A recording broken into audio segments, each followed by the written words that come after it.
Alysha, so happy that you're here with us. Thank you. One of the questions that came in for you was what's the best way to approach a co parent who refuses to communicate or cooperate? Oh, very good question. One of the best ways to approach a parent who is refusing to communicate or cooperate is to invest in a parenting app, a communication app. And there are several, but two in particular that I think of are Our Family Wizard and Talking Parents. The beauty in having an app to use is one, you will always have a trail. And what I mean by having a trail is always having something that you can go back to and look at to see what your communication has been. I recommend using an app and not a text or using your phone to just text because we now know, especially if you got an iPhone, you can delete those messages and you can create a conversation that you actually didn't have. So, to safeguard yourself and make sure that you're communicating effectively, investing in a parenting app so that you're communicating effectively and authentically and you have that paper trail, I think that's a really important thing to do. And I know when I say invest, some people might think, okay, I don't want to pay to communicate with this person. And a lot of these organizations do have scholarships and have ways that you can get subsidy or support for utilizing some of the apps. And you may not need them for a very long time.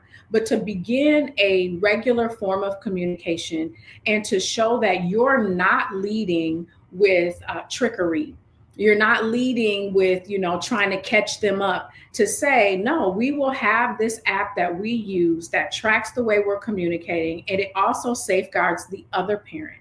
And to give them that understanding that you're not trying to manipulate them, you're not trying to tell them what to do. Sometimes suggesting using an app such as this third party support helps them to realize that you're not trying to run them, so to speak.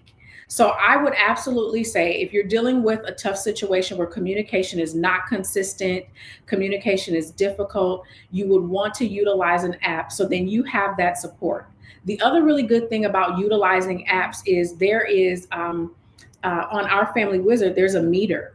And if you're typing something and you're a little heated and you know how you get the neck rolling and the keyboard gangsters that come out, you can utilize these apps that will help you to say, hey, maybe you would want to rethink how you're saying that. You might want to type that over. And so sometimes to have that little click of a support that helps to pull you back into professional mode is also really helpful. The other good thing about utilizing these apps is if you ever get to a place where you're going to be presenting in court about your family case, you can utilize the communication that is saved on the apps that you are using. Also, you can log things like child support payments. You can talk about things if you're needing financial support for sports or for dance. You can get that information from your co parent on those apps and use that to then show if that person is consistent or if they're not consistent. And so it takes the onus off of you to plead the case of whether or not your co-parent is effective or ineffective because you're actually creating that case in the app. So I think it's a really good way to safeguard not only yourself but your co-parent and to begin to build some routine.